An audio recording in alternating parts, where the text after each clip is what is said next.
He's dying, Biff. Why is he dying? He's trying to kill himself. How? I live from day to day. What do you mean? Remember when I told you he smashed up the car again last February? Yeah, what about it? Well, there's evidence that those accidents aren't really accidents. How can they tell that? They're lying. Well, there's a woman. What woman? What did you say? Nothing. What about her? Well, it seems she was walking down the road and saw his car. She said that he wasn't driving fast at all and didn't skid. She says he came to that little bridge and then deliberately smashed his car into the railing. And it was only the shallowness of the water that saved him. Oh no, he probably just fell asleep again. I don't think he fell asleep. Why not? Last month, oh boys, it's so hard to say a thing like this. He's just a big stupid man to you, but I tell you there's more good in him than many other people. I was looking for a fuse. The lights blew out, and I went down to the cellar. And behind the fuse box, it just happened to fall out, was a length of rubber pipe, just short. No kidding? There's a little attachment on the end of it. I knew right away. And sure enough, on the bottom of the water heater, there's a new little nipple on the gas pipe. That jerk. Did you have it taken off? I'm ashamed to. How can I mention it to him? Every day I go down and take away that little rubber pipe. But when he comes home, I put it back where it was. How can I insult him that way? I don't know what to do. I live from day to day, boys. I know every thought in his mind. It sounds so old-fashioned and silly, but I tell you, he put his whole life into you and you've turned your back on him. Biff, I swear to God. Can you believe that damn fool? Alright, pal. Alright, it's settled now. I'm remiss. I know that, Mom. But I'll stay, and I'll apply myself. It's just, you see, Mom, I don't fit in business. Not that I won't try. I'll try, and I'll make good. Sure you will. The trouble with you in business is that you never tried to please people. I know, Like when you worked for Harrison. Bob Harrison said you were tops. But then you go and do some damn fool thing like whistling whole songs in the elevator like you're a comedian.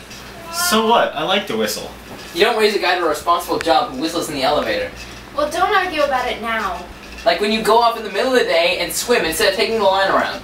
Well, you go off, don't you? You go off during a nice summer's day. Yeah, but I cover myself. Boys. If I'm gonna take a fade, the boss can call any number at where I'm supposed to be, and they'll say that I just left. I hate to say this to you, Biff, but some people in the business world think you're crazy. Well, you don't screw the business world. Okay, fine, screw them. But cover yourself. Hap.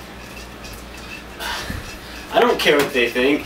They've laughed at Dad for years. And you know why? Because we don't belong in this nut house of a city. We're meant to be out mixing cement on the open plains as carpenters. Carpenters can whistle. Even your grandfather was better than a carpenter. You never grew up. You know, Bernard does not whistle in an elevator, I assure you. Yeah, but you do, Pop. I never whistled in an elevator in my life. And who in the business world thinks I'm crazy? I didn't say anything, Pop. Don't make a big deal out of it, okay? Willie, he was just saying. I heard what he said. Hey, Pop, come on now. They laugh at me, eh? Go film these, go up, go sleep these Boston. Call the name Willie Norman, see what they say. Big shot. Alright, Pop. Big. Alright. Why do you always insult me? I didn't say anything, Pop. Did I say anything? No. If you get tired of hanging around tomorrow, why don't you paint the ceiling I put up? I'm leaving early tomorrow. He's going to see Bill Oliver, Pop. Oliver, for what? He always said he'd stake me. I'd like to go into business, so I thought I'd take him up on it. Isn't that wonderful? Don't interrupt. What's so wonderful about this? 50 men in the state of New York could stake him. Sporting goods? Yeah, I think so. I know a little something about it. He knows something about it. He knows one solid about sporting goods, for Christ's sake. Well, how much has he given you? I don't know. I'm seeing him tomorrow. What are you talking about? All I said was that I'm going to see him tomorrow, Pop. You're counting your chickens again. Oh, Jesus. I don't need this. I'm going to bed. Don't curse in this house. Since when did you get so clean? Wait a Don't minute. use that language with me. I won't have it. Wait a minute! I got an idea here. I got a feasible idea. Come here, Biff. Let's talk this over now. Let's talk some sense here. Now, last time I was down in Florida, I had a great idea to sell sporting goods. We'll have a line. It's called the Loman line. You and me, Biff, you and me. And we'll train for a couple weeks. We'll put on an exhibition, see? That's an idea. Wait! We'll form 2 basketball teams, see? 2 water polo teams. We'll play each other. It's $1 million worth of publicity. 2 brothers, see? The Loman brothers. Displays at the Royal Palms, all the hotels. And banners above the ring and the basketball courts. The Loman brothers. Baby, we could sell sporting goods. That's $1 million idea. Marvelous. I mean, great shape as far as that's concerned. And the beauty of it is, Biff, it wouldn't be like a business. We'd just be playing ball again. Yeah, that's... $1 million! And you wouldn't get fed up with it. It'd just be the family. All the old honor and comradeship. And if you wanted to go out off for a swim or whatever, you could just do it. Without any smart cocky getting up ahead of you. Lick the world! You boys together can absolutely lick the civilized world! I'll go see Oliver tomorrow. If we can get this to work. Maybe things are beginning to look up. Stop interrupting.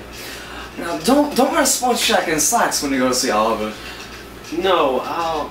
And wear a business suit. And don't talk too much, and don't crack any jokes. He did seem to like me. He always He liked loved me. you. Will you please stop? Okay, when you walk in very seriously. You're not applying for a boy's job, mind you. Money is to pass. Be quiet, fine, and serious. Everybody loves a kidder, but nobody lends him money. I'll get some myself, Biff. I'm sure I can. I see great things for you kids. I think your troubles are over. Just remember, start big and you'll end big. Now ask for 15. How much are you gonna ask for? Gee, I don't know. And don't say G. G is a boy's word. A man walking in for $15,000 does not say G. 10. I think I'll ask for 10. Don't be so modest. You always start too low. Walk in with a big laugh. Don't look so worried. Start with a couple of your good stories, lighting things up. It's not what you say, it's how you say it, because personality is what always wins the day. Oliver always loved the highest. Will you let me talk? Stop yelling, Pop, please. I was talking, wasn't I? All I'm saying is that I don't like you yelling at her. I'm just telling you. What are you, taking over this house? Willie. Will you not take a side all the time, God? Hey! Stop yelling at her. Give my best to Oliver. You may remember me.